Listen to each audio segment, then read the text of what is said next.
today I will be showing you how to use Google Drive. It's an online program that allows users to create different types of documents and then share those documents with others.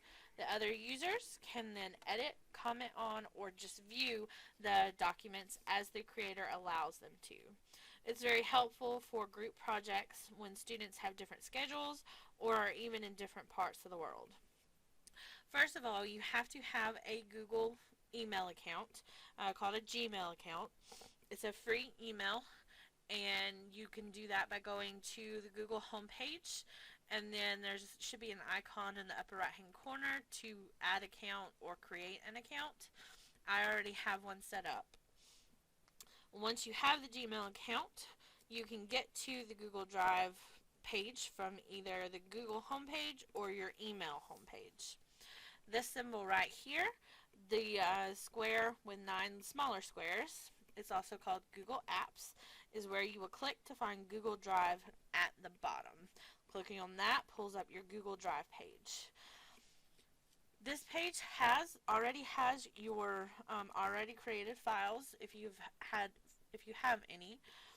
And I have an old paper document and an old Excel spreadsheet from my wedding, and then there are other folders and plus a couple of documents that I've created for this lesson. Clicking on this Google Docs tutorial document brings up, it's a basic document similar to a Word document like Microsoft Word. It automatically saves all edits that are typed in, so this document will be in the same shape when you open it as it was when you last close it. Closing that, going back to the Google Drive homepage, clicking New will show you different options. You can create a new folder, upload an existing file you've already created through Microsoft Word or a different website, or you can create a new one. Google Docs is for just regular Word documents. Google Sheets is for spreadsheets. Google Slides is for PowerPoint presentations. And then there are for different forms, drawings, and maps. Clicking on Google Docs just pulls up a blank document that's untitled. And then under the different toolbars up here, there's File, Edit, View, Insert, just normal toolbars. You can change the text type to normal text, title, subtitle, headings, and you can change the zoom to go in or out depending on what size you need it. And you can change the font size, and then the different effects as you need. The only thing is, in Google Docs, you do have to use your control keys a lot. You can't just do this, right click and edit things that way very easily. And then once you have the document created, anything typed in it whatsoever at any stage, let's do another Google Docs. Once you have it created at any stage, you can name it. Click on Untitled. You name it something different or whatever pops up. And then over here on the right side, you can go to this blue share button. Right now it's set private to only me. And then you can share it with other users under this button. You can click on it and it pulls up this box, share with others. You can get a shareable link to email it, or you can directly put in other Gmail account holders' names or their email addresses. And then once you type that in, I'm going to use my Gmail account. Oops.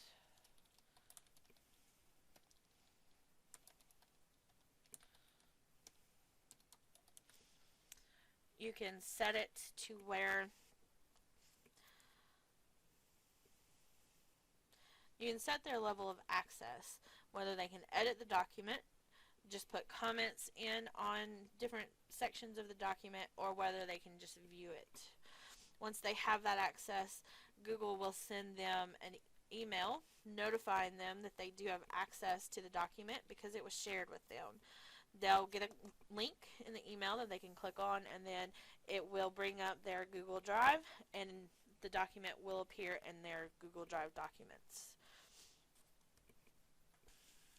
Over here, for comments, when the person, they may have access to edit it, but they're just wanting to comment on it, they can click on comment and do comment, and then it will pull up this little box where it tells you who the user is, and then they type in the comment.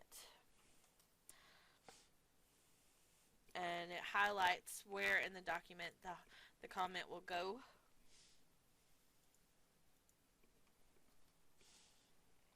Once there's been a comment there, it'll be out on the side.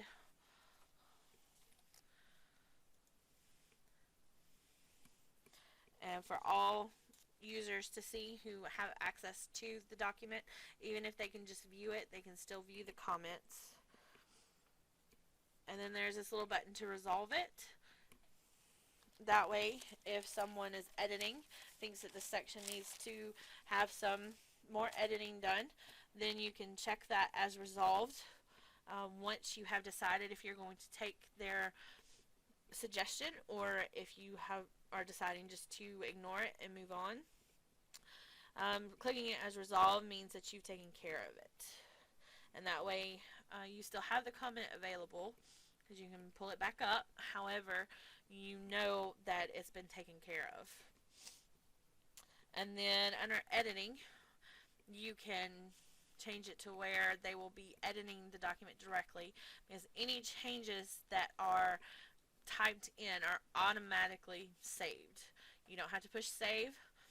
There up here it tells the status, all changes saved in Drive. As you are typing,